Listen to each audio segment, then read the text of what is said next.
نحمده ونصلي ونسلم علی خاتم النبیین۔ جنت تکلیفوں سے ڈھکی ہوئی ہے۔ اللہ پاک کے پیارے پر آخری نبی صلی اللہ علیہ وآلہ وسلم نے ارشاد فرمایا دوزخ کو نفسانی خواہشات سے جبکہ جنت کو تکلیفوں اور مشقتوں سے ڈھانپ دیا گیا ہے۔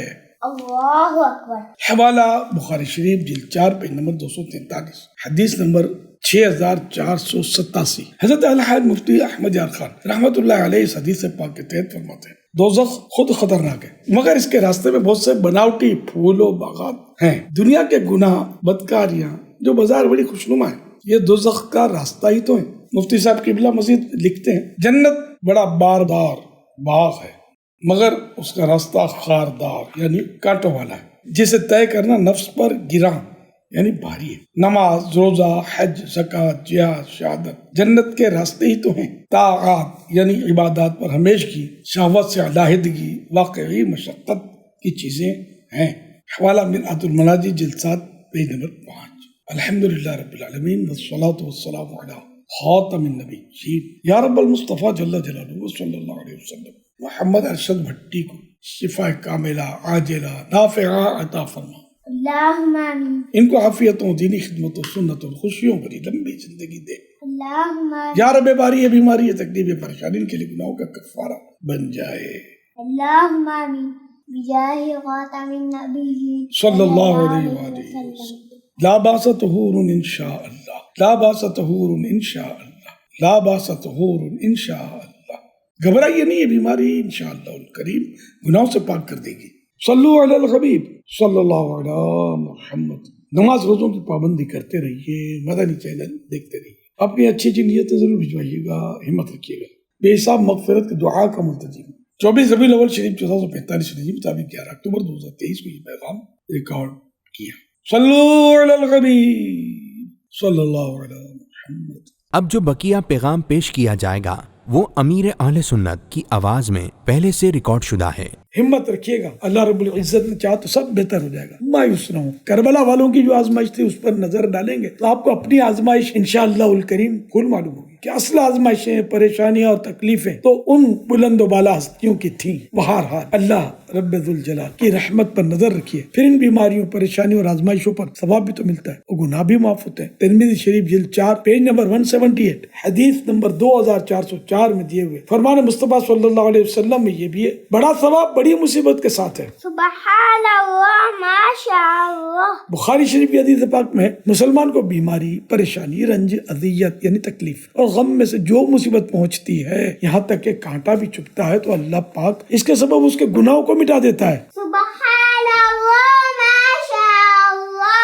حوالہ بخاری شریف جلد 4 پیج نمبر 3، حدیث پاک نمبر 5641۔ اللہ رب العزت ہمیں جسمانی بیماریوں کے ذریعے بھی امتحان میں نہ ڈالے، بغیر امتحان کے پاس کر دے۔ البتہ حقیقت میں جو بیماریاں خطرناک ہیں نا وہ ہیں گناہوں کی بیماریاں۔ جی ہاں، یہ تیرا جسم جو بیمار ہے تشویش نہ کر، یہ مرض تیرے گناہوں کو مٹا جاتا ہے۔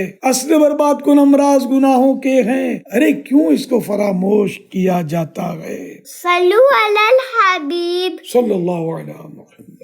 ایک بہت پیارا روحانی علاج پیش کرتا ہوں۔ یا سلام 111 بار پڑھ کر اپنے اوپر دم کر لیجئے اور جو خود نہیں پڑھ سکتا اس پر پڑھ کر دم کر دیجئے، انشاءاللہ الکریم صحت و شفا حاصل ہوگی۔ شفا حاصل ہونے تک وظیفہ جاری رکھیے، یہ روزانہ ایک بار کرنا ہے اور پڑھ کر اپنے اوپر دم کرنے کے ساتھ ساتھ پانی پر دم کر کے بھی پلایا جائے۔ صلو علی الحبیب صلی اللہ تعالی علی محمد۔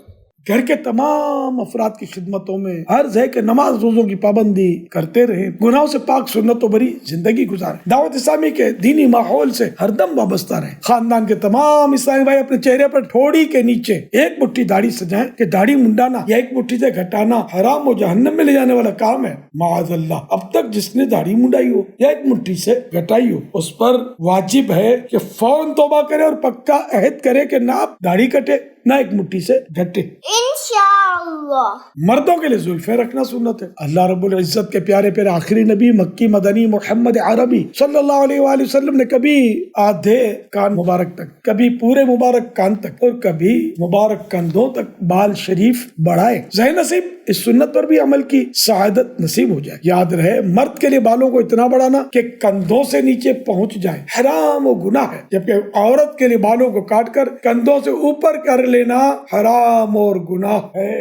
اللہ اکبر۔ مزید تفصیلات کے لیے فتح رضویہ شریف جلد 21 پیج نمبر 600 دیکھ لیجئے۔ ہر جمعرات کو اچھی اچھی نیتوں کے ساتھ دعوت اسلامی کے سنتوں بھرے اجتماع میں شروع سے آخر تک شریک ہوں، وہاں رات بھی گزاریں، وہیں سوئیں، تہجد کی سعادت حاصل کریں، رقت انگیز دعائے تہجد کی بھی برکتیں لوٹیں۔ سنت سیکھنے سکھانے کے لیے ہر ماہ کم از کم 3 دن مدنی قافلے میں عاشقان رسول کے ساتھ سنتوں بھرا سفر اختیار کریں۔ گھر کی تمام عیسائی بہنیں ہر بدھ کو دوپہر کے وقت ہونے والے دعوت اسلامی کے علاقائی سنتوں بھرے اجتماع میں شروع سے آخر تک شریک ہوں۔ گھر کے تمام افراد اچھی اچھی نیتوں کے ساتھ روزانہ اپنے اعمال کا جائزہ لے کر مکتبۃ المدینہ کے نیک اعمال نابی رسالے میں دیے ہوئے خانے پر کریں، اور ہر ماہ 1 تاریخ کو اپنے یہاں کے دعوت اسلامی کے شعبہ اصلاح اعمال کے ذمہ دار کو جمع کروائیں۔ انشاءاللہ الکریم تقویٰ کا انمول خزانہ ہاتھ آئے گا اور عشق رسول کے چھلکتے جام نصیب ہوں گے۔ ہر ہفتے سوشل میڈیا اور خصوصاً مدنی مذاکرے میں مدنی چینل پر جس رسالے کو پڑھنے کا اعلان کیا جاتا ہے اسے ضرور پڑھیا سن لیجیے۔ دعوت اسلامی کے اکلوتے معنی میں فیضان مدینہ یہ اگر بکنگ نہ کروائی تو 12 ماہ کے لیے کروا لیجیے، اور عمر بھر یہ سلسلہ جاری رکھیے اور پڑھتے بھی رہیے۔ معلومات کا ڈھیروں ڈھیر خزانہ آتا ہے گا انشاءاللہ الکریم۔ اور مزید کم از کم ایک فرد کو 12 ماہ کے لیے ماہنامہ فیضان مدینہ کی بکنگ کروانے کے لیے تیار کیجیے اور ثواب کے